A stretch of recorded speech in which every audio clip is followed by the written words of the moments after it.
So I just want to say first thank all of the organizations that are here today and elected officials that came out. I know I'm probably going to forget somebody. I apologize. Assemblywoman Cleopatra Chucker, Congressman Bob Menendez. So I just saw all of the faith leaders that are here. Thank you for your prayers and all of the work that's going to have to be done because I believe that these institutions will be targeted as well. I want to thank 32BJ, Deputy Mayor Jackie Quiles, Deputy Mayor Ligia De Freitas, Focus, Maritza for being here for Focus, Montana Global, United Community Corporation, Craig Maynard, who's always working with us, UCC, Director of Community Engagement, Elena Minity, New Jersey Citizen Action, New Jersey Institute for Social Justice, Ryan Haygood here, American Friends Service Committee, Black Immigrants Justice Project, Rutgers University Newark, Chancellor Jeffrey Robertson, Rutgers University Newark Vice Chancellor for External and Governmental Relations, Shantae Palmer, New Jersey Citizen Action Financial Justice Organizer Beverly Brown, and more. NTU is here, all of our council people. Thank you for being here, Congresswoman LaMonica McGyver, all the other folks that are going to speak as well. I know I forgot somebody, but you know, just to recap what happened yesterday. I want to first thank Amy Torres for the work that they're doing in our community and the community partners that are out there protecting folks in our community who reached out to Gabby, who works for us in our office, who jumped on this very, very, very quickly, called us, and we sent our folks down there to the location, you know, to verify what in fact had happened. Obviously, some ICE agents raided a business in our city without a warrant. They went in the back of the establishment. We believe that there were 3 people who they say were undocumented that they detained, but they also detained folks that were, in fact, citizens of this country. One person showed their military veteran identification and was still questioned anyway. People were fingerprinted. Pictures of their IDs and face were taken there. When I got this information, I was appalled, upset, angry that this would happen here in this state, in this country, that this would be allowed. Since we said something about it, I convened my folks. I said, we can't just let this happen and not say anything, that we at least have to say something. And so we did, and here we are. And as a result of that, I've got a series of phone calls and emails that were not too nice. One of them says, oh, you're not going to stand idly by. These are dangerous rapists and murderers that the liberals in this country have protected far too long. You want to defy the federal government? F around and find out what will happen, you little whatever. The problem with this is that none of these people were rapists or murderers or criminals. The problem with it is that ICE went in there without a warrant. And we can disagree on politics. You can disagree with me about the role immigrants play in the economy of our community. You can disagree with me about the fact that most immigrants are not criminals. In fact, they are victims of violence in cities. We can disagree about whether you support mass deportation or not. But what we must agree on is that the thing that separates this country from many other countries around the world is the Constitution of the United States.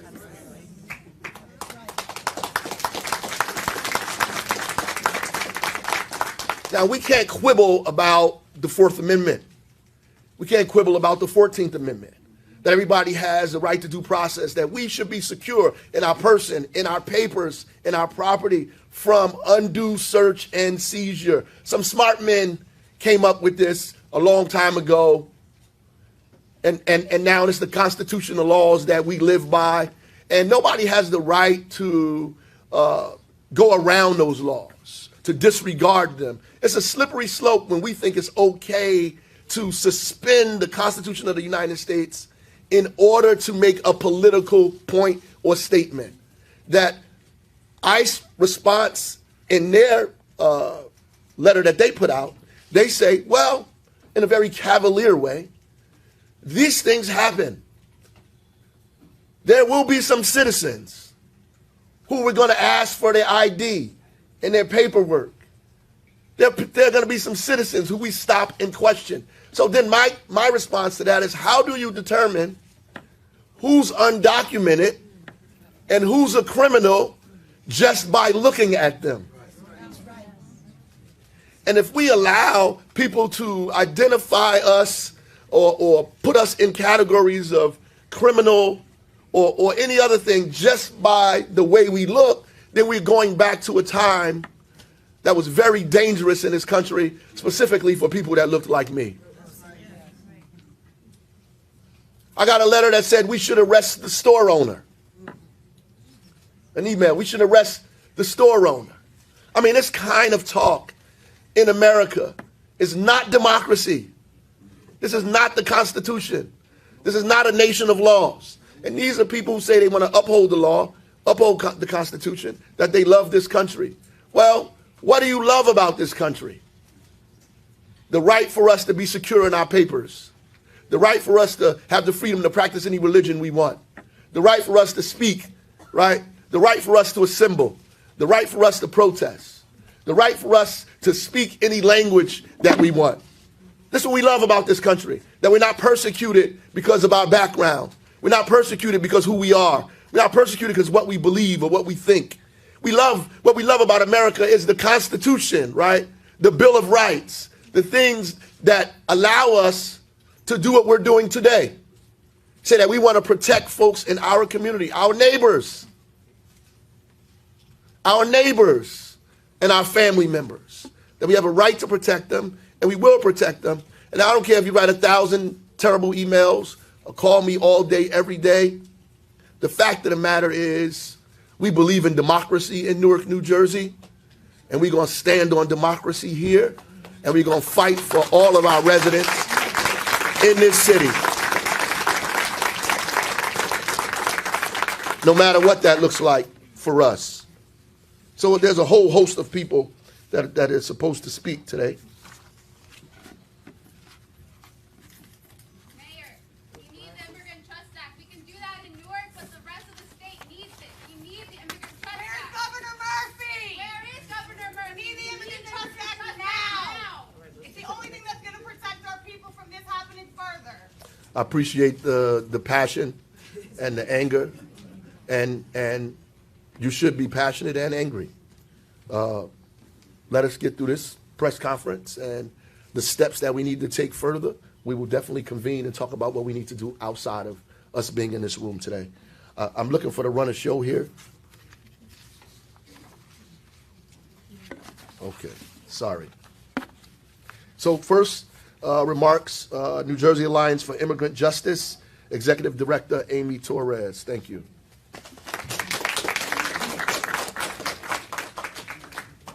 I don't know how many people in the room have had the privilege and the pain of having to speak right after Mayor Ras Baraka, but it's not very easy.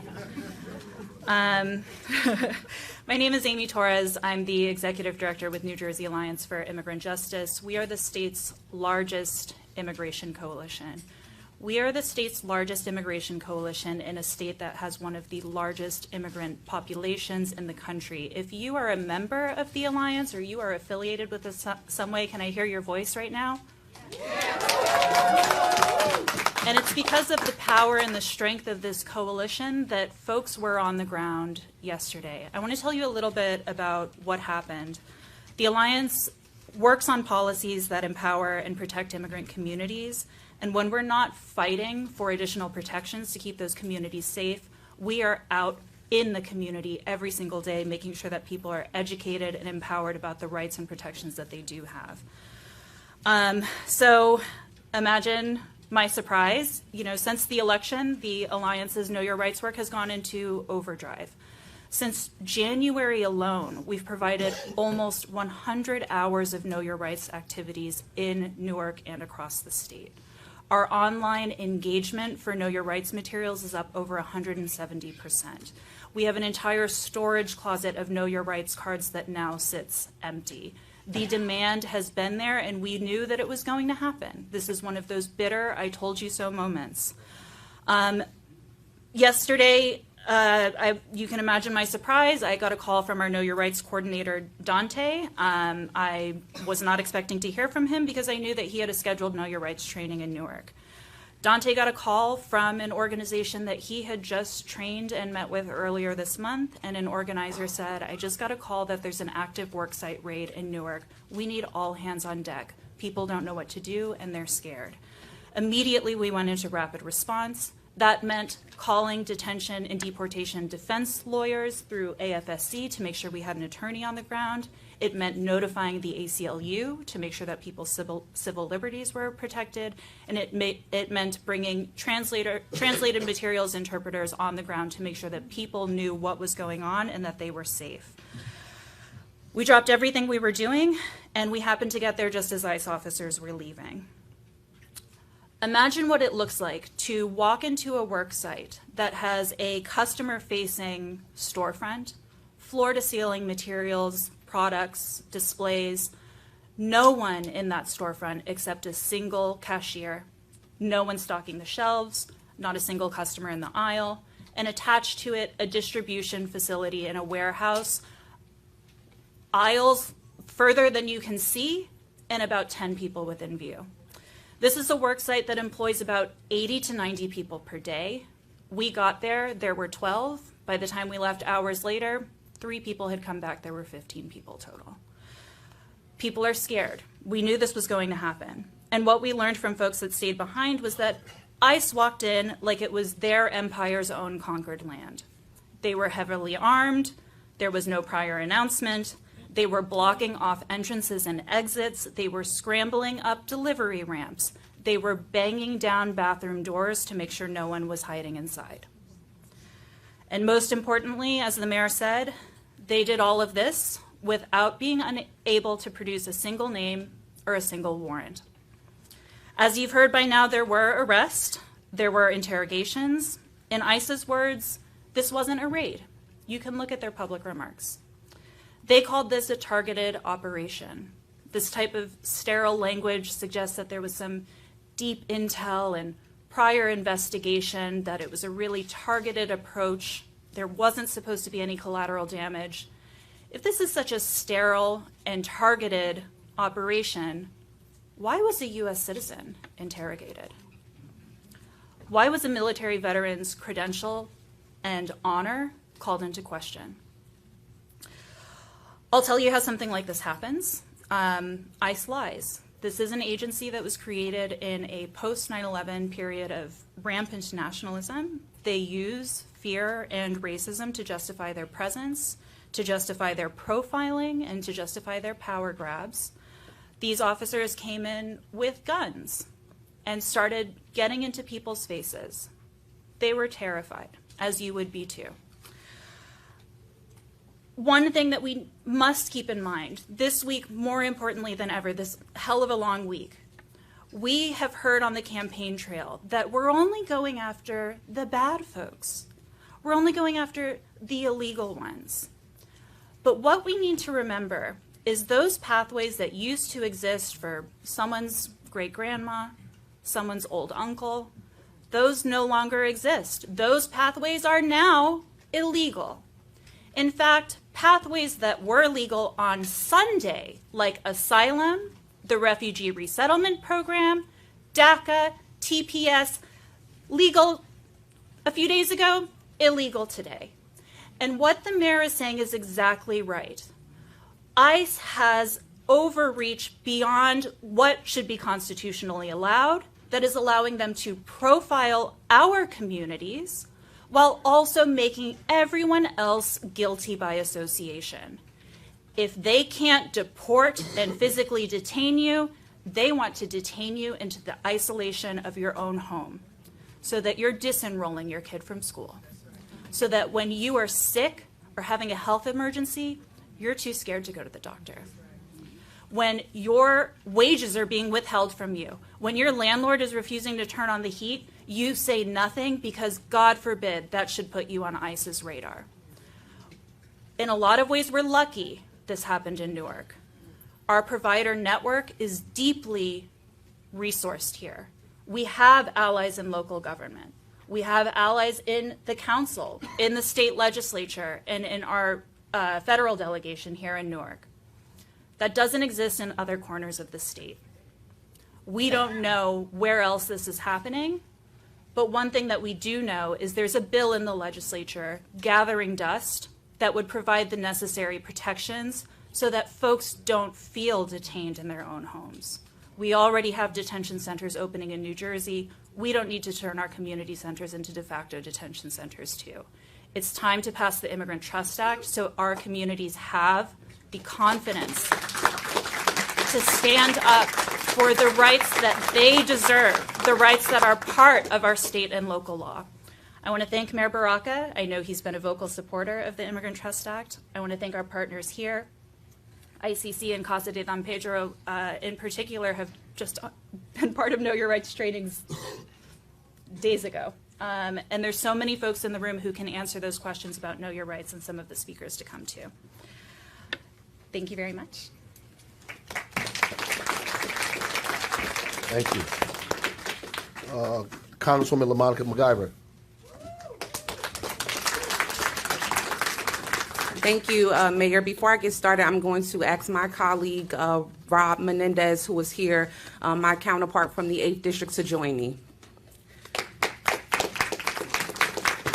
So good morning, Mayor Baraka, City Council members, and all of the elected officials that are joined here today, all of the organizations, and to the press.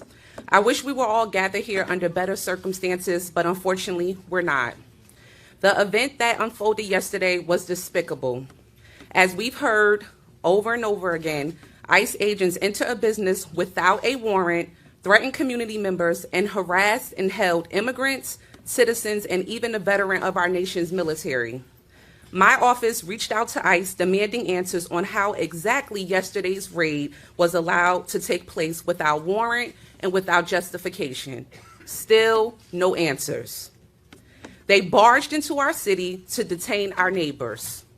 Trump's attacks on immigrant communities is now at our front door. Trump has literally been the president for less than 100 hours, and in those hours, he has signed a ton of executive orders, some that take aim at birthright citizenship, pause refugee admissions, reinstate the Remain in Mexico policy, and promise aggressive immigration crackdowns like the ones that happened here yesterday. And Trump's Department of Homeland Security has promised to remove protected status from sensitive areas to give ICE unlimited access to operate at schools, churches, and other locations that used to be protected. This is cruel. Some of these executive orders are unlawful, and our state, advocacy groups, and elected officials are already fighting back in the courts to protect our communities. Raids and attacks like what we witnessed in Newark yesterday does nothing to make people feel safer. People should not have to fear that going to church or school will result in their arrest or deportation.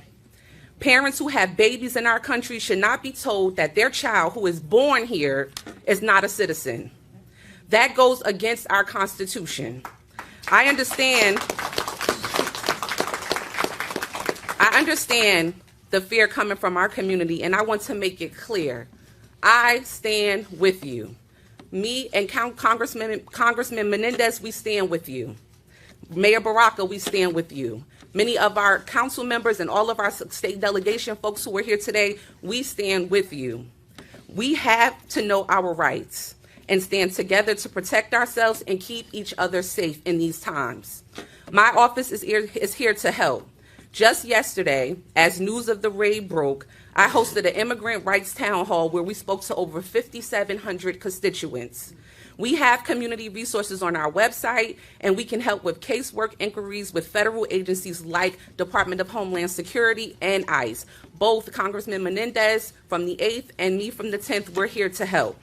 The months ahead will not be easy. There are some challenging times ahead of us. Reports of ICE operations like yesterday's are popping up all across the country. But I am with you every step of the way.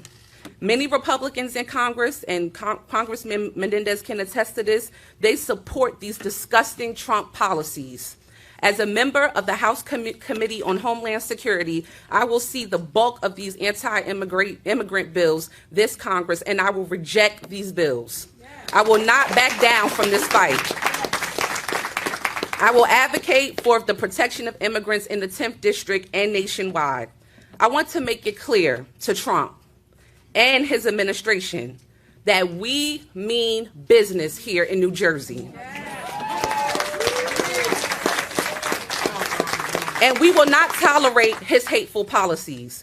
We will fight back together to protect the most vulnerable in our communities, and we will win. Thank you. Thank you all so much for the opportunity to be here with you. LaMonica, it's a privilege to serve with you, especially to represent both Newark and Jersey City together in the halls of Congress. I want to thank Mayor Baraka and his team for jumping into action once there was awareness of what was happening in this great city. I want to thank him and everyone in this room who's made Newark what it is. It's not just a city on the rise, it's a place that's inclusive for people from different backgrounds who can live here confidently, authentically, and knowing that their city has their back. So thank you, Mayor. Thank you to everyone, City Council, State Legislature, for what you do. I want to thank all of the folks here who have been in this fight for a long time. I've gotten to know Amy over the last several years, and she's an incredible advocate in the work that she does, along with the Alliance. I want to touch on something that she said. We knew months ago that there was this false narrative that was perpetrating through our communities, that there was these faceless people that were all criminals as described by President Trump. But we knew here the reality, that these are people who are part of our communities. They go to our churches.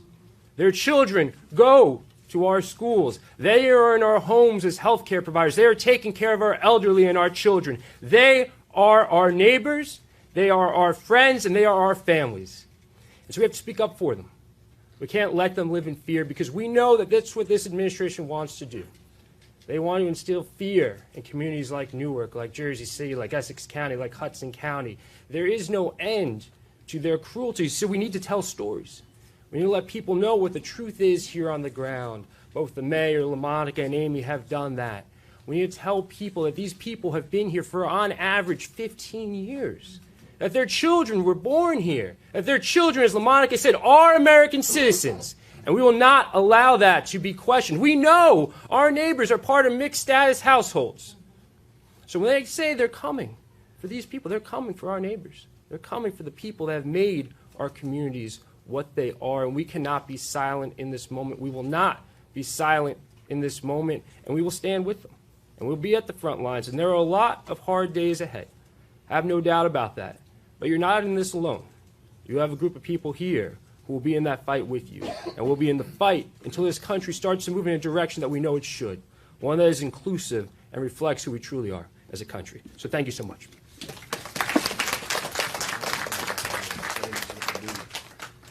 Thank you, Congressman.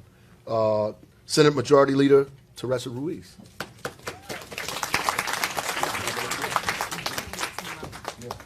If I can, point of personal privilege, just ask my district running mates, and I see my other colleague here to join me on the stage. Assemblywoman Shanique Spate, Assemblywoman Eliana Pintor-Marin, Assemblywoman Cleopatra Tucker, and forgive me if I miss someone, but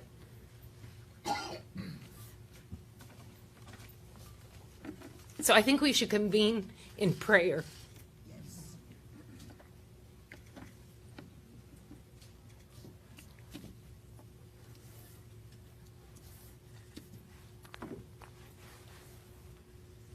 I'm afraid,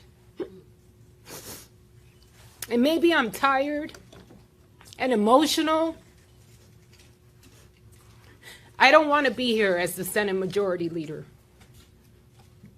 I'm here as a mother, as a Norker, as a first-generation Puerto Rican born here, even though I have American citizen rights because of the relationship of the colony. I'm here with written notes because I knew this was going to happen to me today. Because you know what my biggest fear is? That this happens inside of a classroom.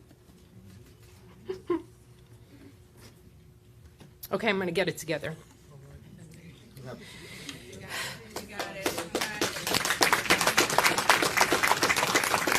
This isn't about us and them. This is about this country. Do you know how many families and people run from fear where they were born and raised, where they're leaving generations of family members to come here to seek protection, opportunity, another day to improve the quality of lives for themselves, running from fear to end up in fear? This isn't America. I know everyone woke up today more anxious than they did yesterday. Immigration raids don't just affect immigrants. It affects us all. Children's, my daughter's classmates, our co-workers, and in many cases, people who we dearly love. They deserve to be treated with the same dignity and respect that we would extend to anyone else. This kind of action, as you've heard consistently over and over by every speaker, only serves to sow fear within communities. It sends a message that so many of us in Newark are proud of, to be from a diverse community, a vibrant community like Newark, or any community in the United States that's reflective of our ideas and goals, that we are hugely vulnerable. It's no longer just about undocumented families, it's about all of us. All of us who contribute to the growth and the wealth and the prosperity of this Garden State. I want you to hear some numbers so that you can make this very clear. So that when there is a headline that identifies one moment in time, one that I'm sure none of us would support in those endeavors, that we don't lose sight of the 99% that is great, good, and God-driven. New Jersey is one of 6 states where undocumented immigrants contribute more than $1 billion in state and local taxes. They make 7% of our workforce. They make our local economies thrive. We must remember that we are a nation of immigrants, born from that direct story, a nation that was built by people seeking a better life for themselves and their family, a nation whose arms were open to say, come to us when you are afraid, and that now we are sending quite the opposite message. These actions are cruel and unjust. They're counterproductive. They're against the Constitution. They are against democracy. But fundamentally, they are against human beings' principal rights of just wanting to be good, to do good, and to do what's right. New Jersey should... Go ahead. My nose is running. Anybody have a tissue? New Jersey should codify the AG's trust directive. And as co-sponsors of that bill, we will work diligently to be sure that there is a process in place. Because what has transpired has just created confusion. I would love to get some kind of marker today as to how many people didn't show up to work and what that does. How many school children are missing a day of academic success and growth because their parent was afraid to get on a bus and get in front of a school and drop their child off? I would like to see that impact. You see, some of you don't know what my dream is. My dream is to go play the Powerball and win. Not solely for me, although some of it. But if I could afford to cover and feel every undocumented family, make them safe for a day or two and just say, I got your back monetarily, I got your back legally, I got your back with policy and protection, but I don't want you to show up to work.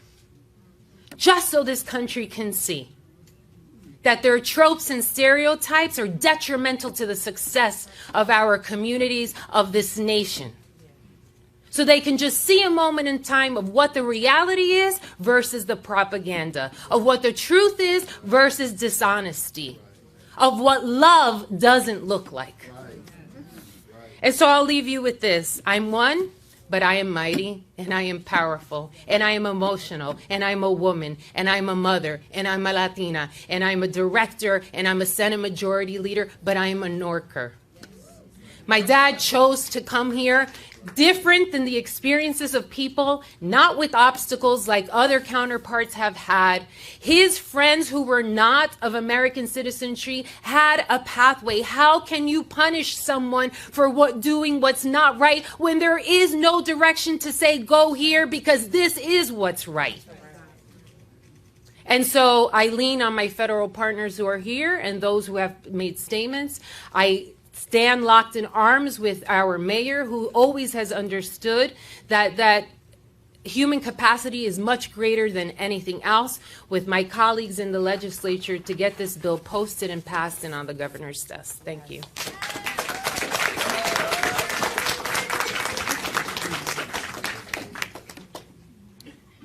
So I'm glad that Teresa got emotional so that I can have a little bit more time. Obviously, I was born and raised in the East Ward, and I joke with the mayor all the time and a lot of the council colleagues. I know you all are jealous that you're not from there. But what makes the East Ward so special is the strong immigrant community that we've always had. When my parents came here, they were lucky. My aunt was here years before, and my aunt did a letter of calling for my dad. Or else, Mayor, when I would be born here, I wouldn't have been a citizen, according to our new president. This country gives the opportunity that nowhere else you have the opportunity. If you work hard, really hard, you can make a living. If you work really hard and you make sure that your kids go to school, who knows, you might end up being in a state legislature. You might even be able to run for something else one day. But the thing is that our children, as Senator Ruiz said, are not the culpable ones. They shouldn't be going to school in fear. 50% of appointments that are made at some of our FQHCs since yesterday to today have had cancellations. We need to make sure that our neighbors understand that they are fearful, and that's okay. But we cannot live in fear. We have to help them, and we are here to support them. I live in the Ironbound. I know where my neighbors are. I don't ask them for paperwork when I say hello to them or good morning or how are they. And when I moved into the new street, no one asked me if I had paperwork, but they all came to say hello to us. And that's what we're about. We're about neighborhood, community, and making sure that we're good. So I stand here in support of the mayor and our Congress delegation, and we know that we have work to do at the state level. Thank you.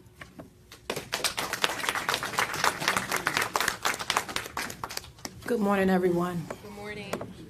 And I'm not going to cry either, but one thing I have to say is the mayor does not take long to take action when it comes to anything happening here in our city. And Mayor, I appreciate you for the action that you took the day after with less than 24 hours, and we know that we cannot do this without you. Today I stand here with the mayor and our city in firm opposition to ICE raids. Their actions not only tear families apart, but also sow fear in our community. We will advocate and continue to show love to each other and every resident, regardless of your race, color, or creed. And I know I'm not in church, but one thing we'll say in church, look to your neighbor and say, I love you. Or look to, and you're sitting next to a brother or a sister. Guess what? We don't have to bleed and look the same exact way, but we are here today as brothers and sisters in support of our brothers and sisters. It's not them against us.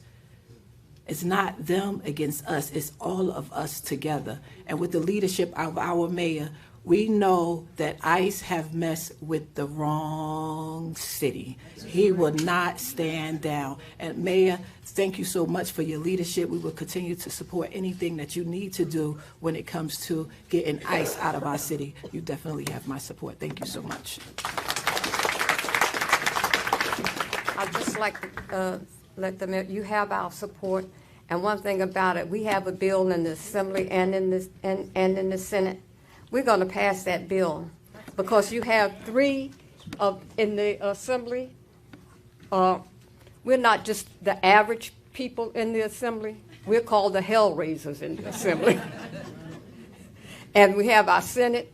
That's another hell raiser. So we have to let you know that Essex County, we got your back. We're going to do everything possible. We're going to get this bill passed. And we're just here to say that we're going to just work as hard as we can just to let them know what New Jersey can do and what the city of Newark can do. Thank you.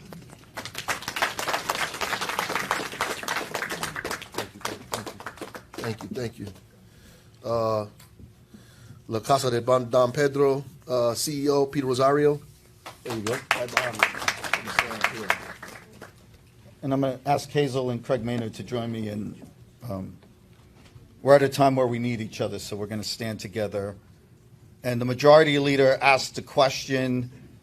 I unfortunately have the answer. At 7:15 this morning, a lifelong black Newarker texts her supervisor to say, please make sure you have this number and call them if I'm detained. Because in Newark, we know that it's not one person's problem. It's all 300,000+ of our problems. We did a training in schools, and we had to debate with 3- and 4-year-olds and infants and toddlers what the code was going to be. Is this going to be an active shooter code? Is this going to be a shelter-in-place code? What are we going to do? Will they leave their guns in the lobby, or will they bring their guns with them into our classrooms? These are the real questions that we as providers, we are not politicians. Our arena is service and the community. But we know that here are elected officials.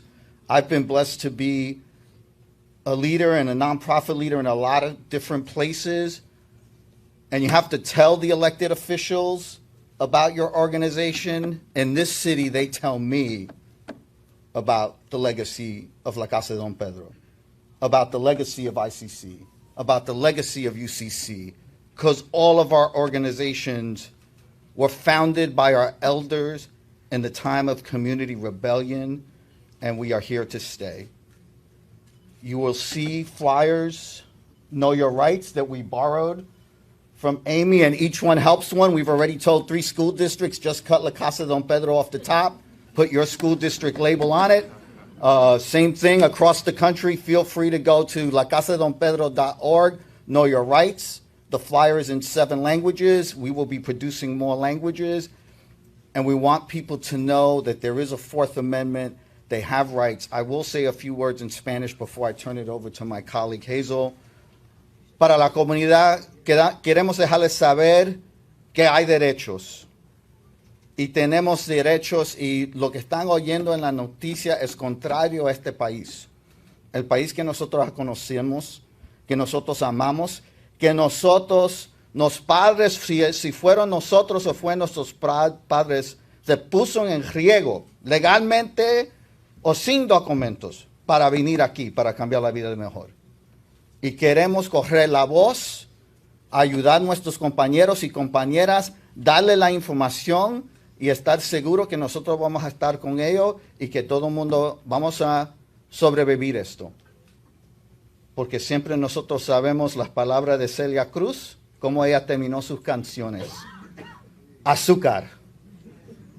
All right? So for those who don't know the reference, Celia Cruz always reminded us, it sounded like a tagline in a song, azúcar, sugar, but it was really a mantra and a rallying cry for Latinos to remember that no matter how much you other us, no matter how much you make fun of our accents, the color of our skin, or who we are, we will bring sweetness, we will bring love, we will bring passion, and we are building the American dream every day in this country. Thank you.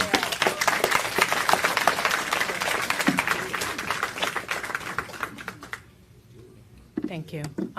Hazel Applewhite, CEO for Ironbound Community Corporation.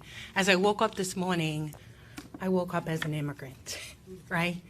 And as I left my house this morning, actually my husband said to me, you ain't never left this house this fast before, and you're just like speeding out of this house. And I said, yeah, because this is personal to me, right? It is very personal. I was born in another country. My parents are from another country. My grandmother is from another country. My uncles and aunts are another country, and they all walked, right, this journey of being an immigrant in this country. It's heartbreaking. Ironbound Community Corporation is located in the Ironbound section of Newark. And like my other colleagues here, right, we provide a lot of services to the community. And it's very important that we spread the word and have the community understand that we are here for them, whether it's around knowing your rights, whether it's around services. Communities should not be afraid to leave their home. But by any chance you have a community member that don't want to leave their home, we're going to come to their home. Yeah. We are going to come because no one, absolutely no one, should be without food, going through mental health issues. Do you understand the trauma that families go through? You heard my colleagues and elected officials talk about the journey of coming to America and why some of these folks have actually came because of the trauma they're facing within their countries. And now to be faced with more trauma? Think about the mental trauma that they're having right now within their home. We're doing Know Your Rights trainings. We're doing food distribution. We're doing mental health services. If you need someone just to chat to, my staff is there. If you just need, your kid to be brought to school, because another thing we have to think about, our children are the future. And when you have your kids staying home, remember COVID. After COVID, our kids came back, and let's take a look at the literacy rate. Could you imagine now the impact of parents being afraid to take their kids to school? That's another setback for our future. And at the end of the day, I'm going to retire, and most of us around here are going to retire, but our kids are going to move forward, each and every one of us legacy. So it is very important that we understand the impact that this have on our children. So I am asking and pleading everyone to let's bind together. I love Amy's organization. We've been working with them on a Know Your Rights training. They were at our office, many times talking to us. As a team, I would say, La Casa and myself, we've been preparing for this for a very long time. And folks who told us that it wasn't coming, we just looked at them like, I can't convince you that this is coming, but I'm going to be prepared when it's come. So let's bind together. Let's understand where the resources is, and let's ensure our community understand what their rights are. That's very important. You have rights as a citizen, as a non-citizen, as someone who lives, works, and brings money into our economy. You do have a right. As a human, you have a right. Let's take away all the politics. Just as a human right, you have a right as a human. We don't want that. That's not what we are about as people. That's not what we're about. We're about caring about one another, binding together, resolving issues together. We don't have to agree about everything, right? But let's agree about one thing. We want to treat each and every one, and we want to be treated as humans. So visit our website, ironboundcc.org. Spread the word that Ironbound is definitely here, and we stand in solidarity with our elected officials and the mayor of our wonderful, wonderful city. Thank you.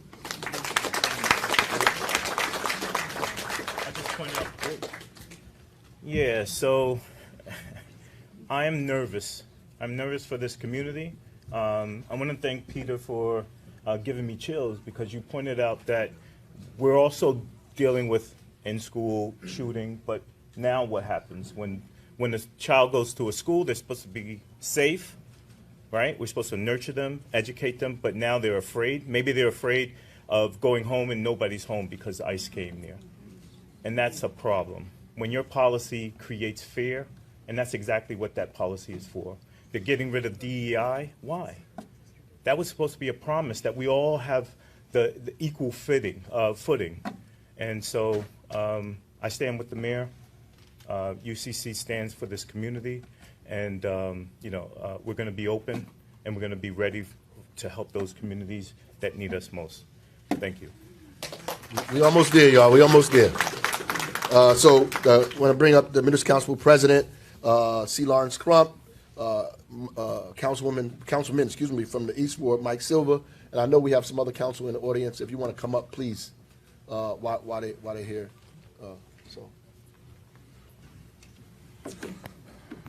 Good afternoon, everyone.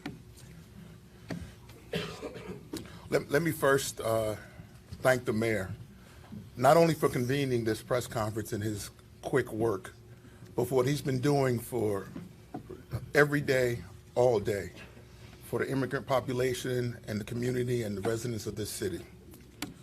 We want to thank also, and let me introduce real quick my council colleagues who are up here. We have Councilman Dupree Kelly from the West Ward, Councilman Mike Silva, the East Ward, you right here, Councilman Luis Quintana, and at-large Councilwoman Louise Scott Roundtree, at-large, and Councilman Aníbal Ramos Jr. from the North Ward. Right now, we're going through some turbulent times. We have to worry about the Constitution being trampled. We have to, although the mayor and others have said it, and I'm not going to repeat everything that was said, we have to be concerned about what is happening, concerned about not just what happens to the folks who they're talking about who were raided yesterday in the immigration population, but the slippery slope that comes with it. Because if it doesn't happen to you today, it's going to happen to you tomorrow. And so you have to be prepared to fight today for tomorrow. Not only for ourselves, but for our children. And as Senator Ruiz was saying, for our children and our children's children. Because it's an imperative that we do something now and not wait later. This sets a dangerous precedent. It's undermining the trust of law enforcement, and it's violating our basic principles of justice. You're not only just the legal aspect of it, but also morally. We are our brother's keeper. We are our sister's keeper. We are here to take care of each other. And if we don't do those basic things, what are we here for? We presume there's a presumption of innocence, and although this isn't necessarily a criminal matter, presumption of innocence. We all know what that means. But with ICE raiding, it's a presumption of guilt. They grab everybody up. Then they decide who comes forward and who doesn't. And that's not the way our country's supposed to do that. That's not the way I was raised. That's not the way we were raised. That's not the way this country was raised, was brought us through. There's a chilling impact I think this has on families. Again, it was spoken before, and I think it just needs to be addressed again. This affects your families. This affects your neighbors. This affects your friends. This affects your children's friends. When my son comes home, I don't want him to come home and say, Dad, so-and-so's not there today because something happened. His friend. Then I have to explain to them, an 11-year-old, what is going on in our country and why it's going to be difficult for his growth and his development and for the rest of his family and for the rest of his friends in the class. This raid, to me, this raid is a calling of action. From now on, it says, no more. We know 4 days ago, in 4 days, we see what's happened. We got 4 years. We can't wait. We have to address the issues now, and I'm so glad the mayor is doing so at this point. And we have such a good group of elected officials, appointed officials, those from the community who are going to work together. We're going to work together. The municipal council is going to work with our mayor. It's going to work with everyone to make sure that these raids do not continue. Whatever we need to do now.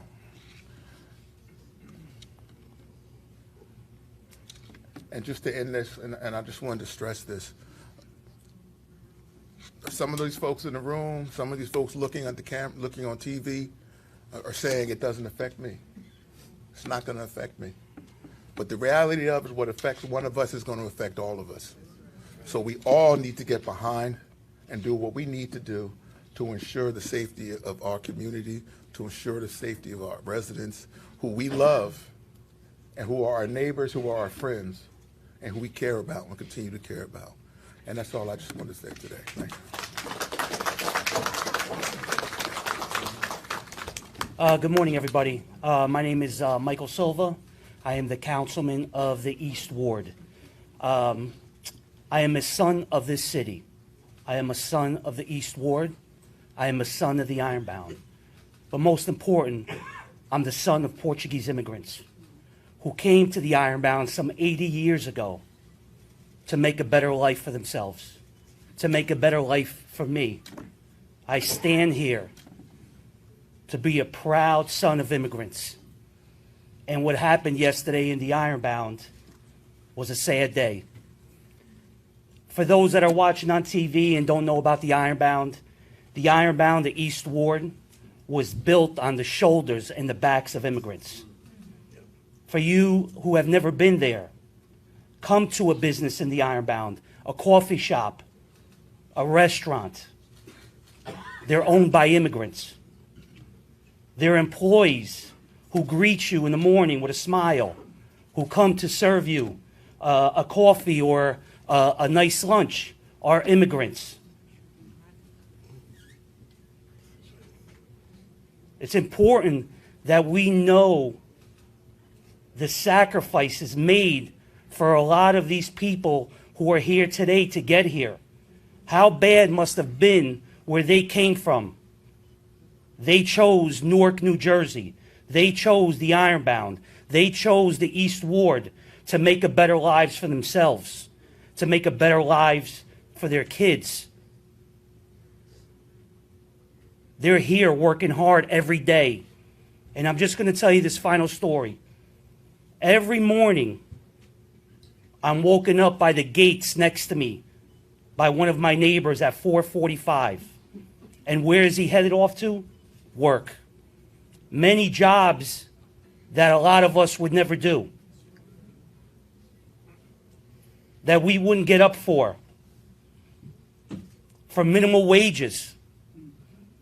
And this morning, I didn't hear that gate. Why? I texted him at 7 a.m., and he was still home because he was scared to go to work. Where is the benefit in that? Who benefits in that? So I'm asking that these people be treated with dignity and respect.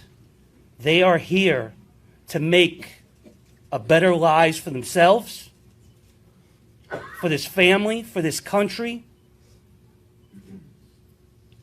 And they respect our way of life. And they just want to be part of the American dream. Thank you.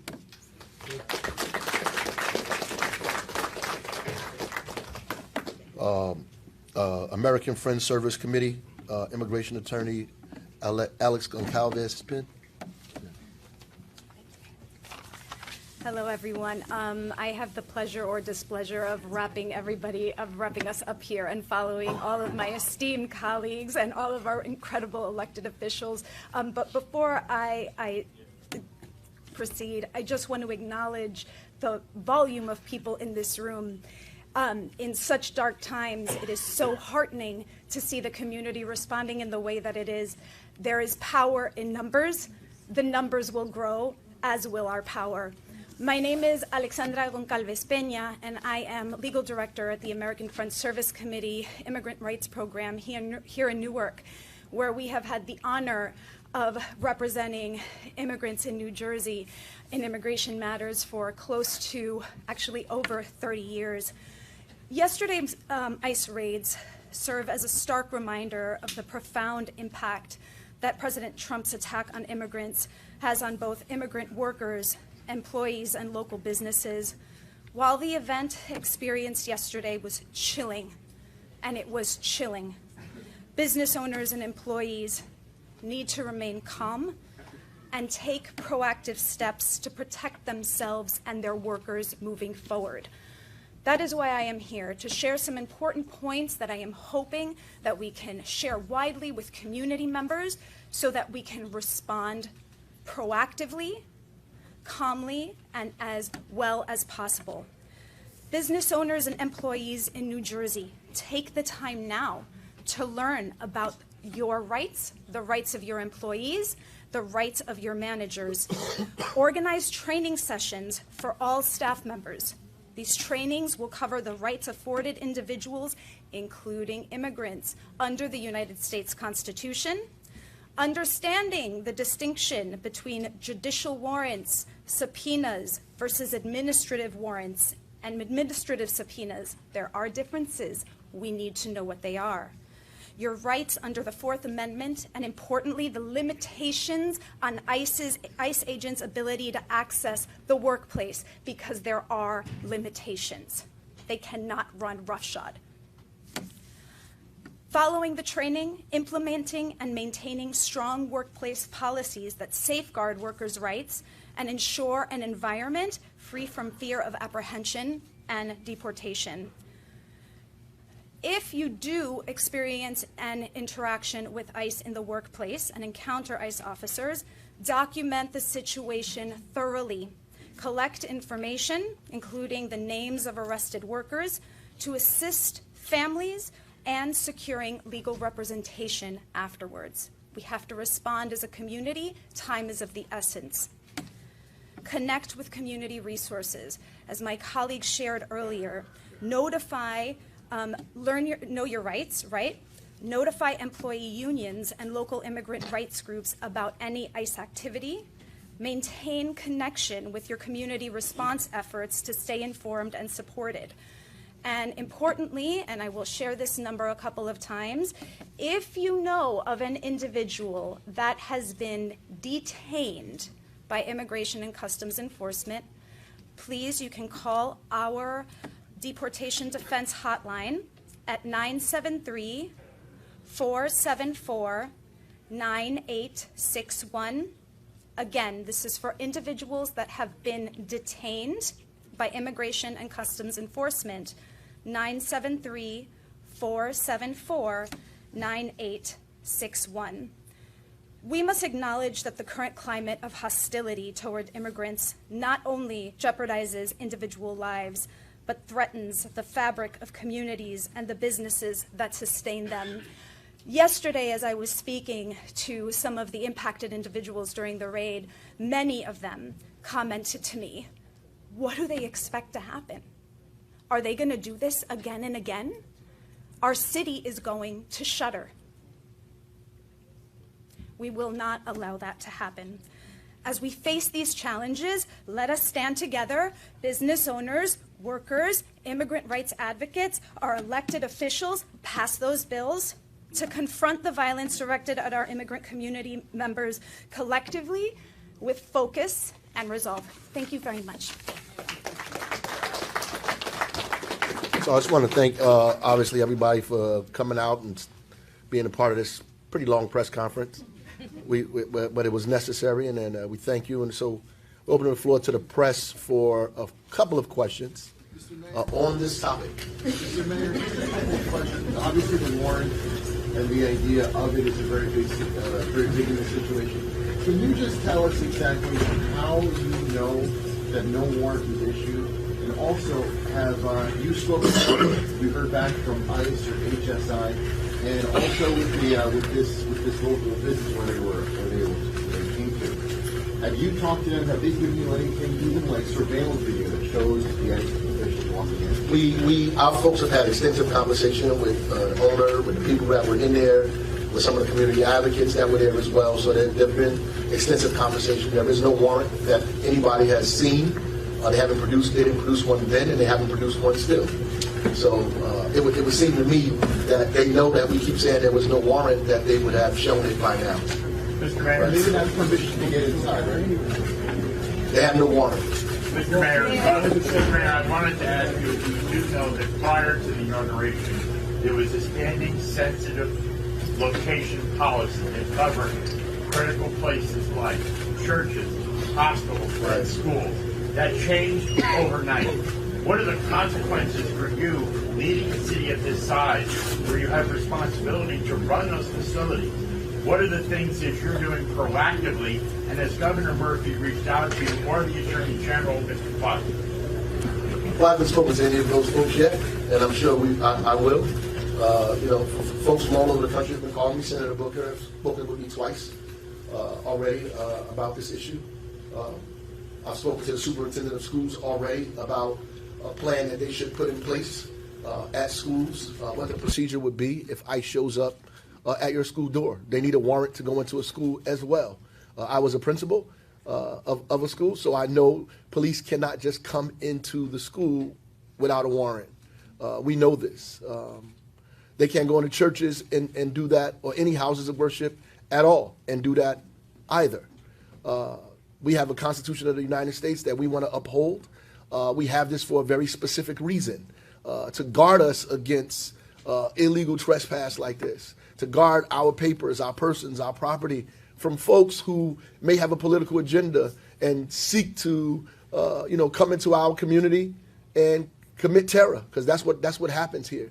And as everybody already talked about, there are a lot of folks in our community that are already terrorized, that feel afraid at this point, right? So it makes it difficult for us around health issues. It makes it difficult for us around educational opportunity. It makes it difficult for us to make sure businesses function. What's going to happen to the guy's business when people decide not to come there or not to work there anymore, right? So when the economy goes in the opposite direction because of this blanket of fear that we're throwing over everybody here, what are we supposed to do? As a quick follow-up, during the pandemic, Newark stood out as fighting, bringing communities together. Are you concerned about the public health implications of this, that if you could have something like COVID happen, get traction, and people would be afraid to seek care? Yes, absolutely. I mean, during COVID, thanks to some of the organizations that you see up here, they helped us get into hard-to-reach communities, to get people vaccinated, to get people tested, to reach into communities. And we had an incredible participation rate in the East Ward and other places in the community. Because I want people to know, too, like all over Newark, there are immigrants all over this town, right? Period, right? And so it's just not the folks that are afraid in the center part of the city or downtown. There are people afraid all over the city, right? There are West African immigrants in our community. There are Caribbean immigrants in our community, Haitian immigrants in our community who are terrified by what's going on, right? That's a huge population of the folks in the city of Newark. Yes, ma'am. Mr. Mayor, are you going to commit any public resources, any city resources to protect against future actions by ICE?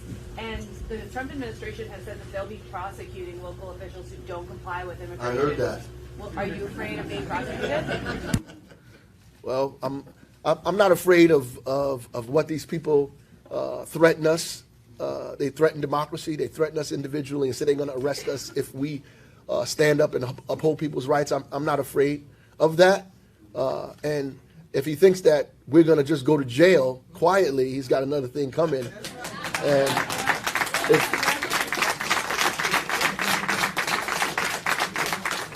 he might have he got to send the right people to Newark. And will you commit public resources to protect against future ICE? So we already have, and we already work with our partners here, and we will more likely try to help them do the work that they do. If we need to provide them resource and opportunity to do that, we'll do that. I think they're better at it than us. The proof in our relationship with Amy Torres and the organization got us moving on what we're doing today because of those relationships. I think sometimes government oversteps and tries to do everything. I think our job is to help resource the organizations that are out here working and partner with them and see if we can help them, whether financially or any other kind of way. But we want to do that, definitely. What's the name of the business that was raided? And can you talk about I how promised they've the been business there? owner that I would not divulge his business or his name. Yes. Yes. What is in place right now to prevent this from happening tonight or tomorrow night or the next night? Do you have any idea that no more places here in Newark are being targeted right now? Well, no, we don't. And that's the reason why we're here. We don't have any idea what's going to happen. The precariousness of our lives, right now, is very obvious and clear that these people are willing to do anything at any time. What we can do, what we show here today, is mobilize ourselves. Mobilize ourselves to protect ourselves at any given moment, right? And I was telling my folks we met, I wish that I was in that store. Mr. Mayor. When this thing, when it was happening, I wish I was in that store at that time. I really do. I think we'd be having a different news conference today. Mr. Mayor, what's the step is the city of Newark talking protecting undocumented immigrants for illegal immigration rights? Yeah, we're working with our partners here who are doing that work already. We're going to support them. We're going to continue to support them. And we're going to continue to sit down with them. We've been working with them to try to make sure ICE doesn't move into a facility here in the city of Newark. We've been working collectively to try to prevent that, right? Obviously, there are people who work in City Hall who, without divulging, who folks are, at the end of the day, that we have to protect. That we have to protect, right? We give people an opportunity because that's, as I said earlier, that's what they came here for, opportunity, right? My grandparents showed up here from the Carolinas with probably cornbread and collard greens in a brown paper bag and everything they owned in the box. Got off the train here, became a social worker and a postal worker. My mother's family, a seamstress and a truck driver, trying to find opportunity for themselves away from Jim Crow South. And their grandson became the mayor of the state's largest city. Right? So we relate to all of the things that we're talking about today. Yes, sir. Mr. Mayor, is your concern primarily that ICE has acted beyond the scope of its authority by performing a raid without a warrant, or do you want ICE out of the city entirely? Well, it is clear that ICE is violating the law, and we don't want them to have any detention center in the city of Newark at all. We don't want an ICE detention center in Newark. We don't want that, right? What we are concerned about, and what you should be concerned about, is the erosion of the Constitution of the United States. That is fundamental to this. And whether we're debating, because I can disagree with all these people that are out there that are saying all this crazy, these tropes, these things that are just wrong and ignorant and foolish and ahistorical about immigrants and what they provide to this country. Because some of the people that are saying that are children of immigrants themselves. Right? So who are saying these things, whose mind obviously has been eaten by this foolishness that has been put out here in this culture today. But ultimately the fundamental thing is the minute we allow the Constitution of the United States to be eroded, that becomes everybody's problem. It's a slippery slope. Because today, they'll go into a store and violate those people's rights without a warrant and go in the back and good people out of there. Tomorrow, they'll come to your house. What's stopping people from saying you're undocumented? What's stopping people from saying you're a criminal? For lining me up and saying, I just came here from Haiti. Or I just showed up from another place. What's stopping people from doing that? Except the Constitution of the United States and the people in this room. That's it. So are there circumstances in which... Last question, this brother. Go ahead.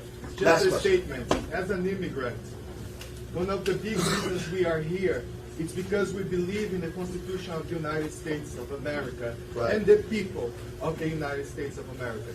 We will continue to fight. And we're going to continue to support one another, whatever you need. So we're here to give the support to you. Thank everybody. I'm not going nowhere. I'll be here. But thank you. I appreciate you guys. God bless you.